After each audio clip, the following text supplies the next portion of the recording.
বর্তমানে ভারতবর্ষে পরিবেশ দূষণের প্রভাব অত্যন্ত প্রখরভাবে লক্ষ্য করা যায়। গাড়ি কলকারখানার ধোঁয়া যেমন বায়ু দূষণ করছে, তেমনি প্লাস্টিকজাত দ্রব্য জমির উর্বরতা কমিয়ে দিচ্ছে। আমাদের রাজ্য কিন্তু এই দূষণের হাত থেকে রক্ষা পায়নি। পরিবেশকে দূষণমুক্ত রাখার উদ্দেশ্যেই ত্রিপুরা রাজ্য দূষণ পর্ষদ নিয়ন্ত্রণের উদ্যোগে রাজ্যভিত্তিক এক্সিবিশনের আয়োজন করা হয়।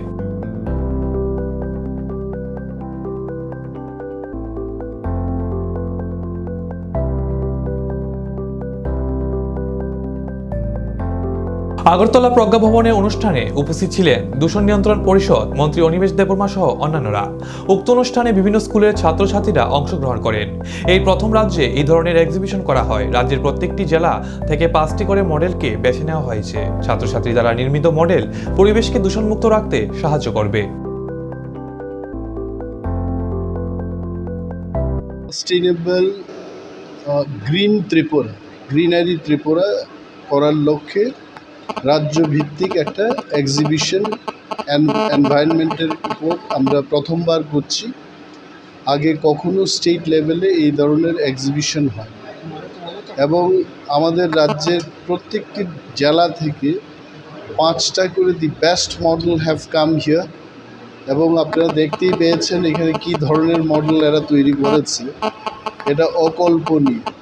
অল এভরিথিং বায়োডাইভার্সিটি এবং পরিবেশকে রক্ষা করার জন্য এখানে ছাত্রছাত্রীরা যে মডেলটা তৈরি করেছে, এটা থেকে কয়েকটি মডেল নিয়ে আমার মনে হয় এটাকে মার্কেটিং করা যাবে, ইন্ডাস্ট্রিজগুলোকে দেওয়া যাবে।